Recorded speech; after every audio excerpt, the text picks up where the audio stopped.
Na-stress ako at hindi ako makatulog dahil sa mga nangyayari ngayon sa ating bansa mula kaninang umaga, madaling araw at hanggang ngayon, kung paano nila binababoy ang ating Attorney Lopez. Abogado yan, attorney yan, ginaganyan nyo at walang hearing, no? Walang season sa kongreso at ang sabi dyan, sa Zoom lang. Tapos naglabas ng order na ililipat si attorney sa correctional facility. Ay alam naman natin na yan ay kulungan ng mga kriminal, yung mga na-convict na. Ay dapat si Castro ang ilagay dyan, di ba? Na-convicted yan.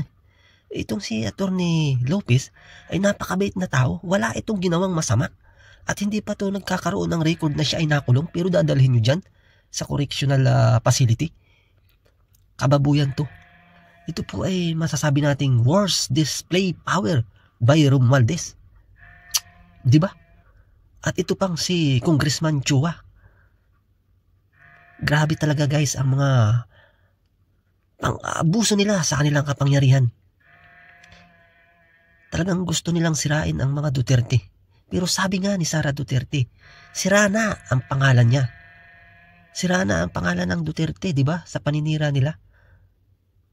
Pero hindi pa rin tumitigil itong si Romualdez. Talagang hindi natin malaman kung ano ang ginagawa nitong taong to. Hindi na niya ba alam kung ano ang ginagawa niya? Grabe, maganda-handa po tayo mga kababayan. Hindi po natin pwedeng palampasin to. At tayo po ay manawagan kay Pangulong Bongbong Marcos Jr.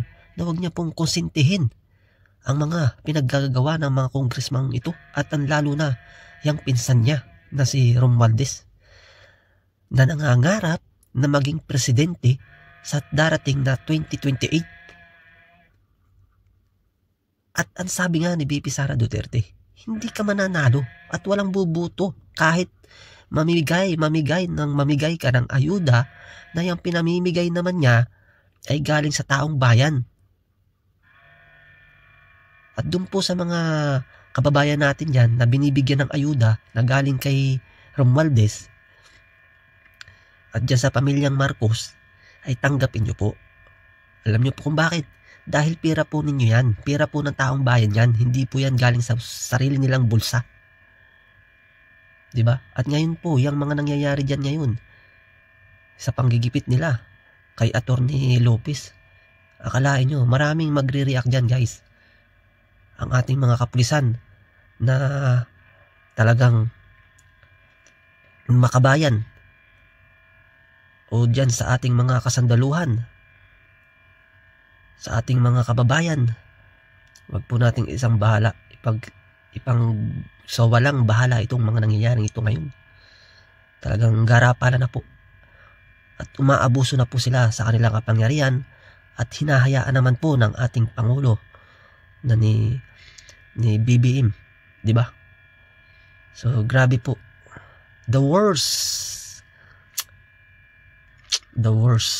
display of power by Romualdez na sinasang-ayunan naman ng ating mga congressman dahil di umano'y sila'y bayad. O, di ba? Grabe. Kung kayo po ay nababayaran, hindi po kayo karapat-dapat na maging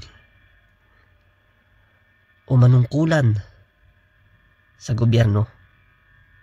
Hindi po kayo nararapat dyan sa mga congressman na yan. So yun guys, yun lang po at tayo po'y mag-iingat.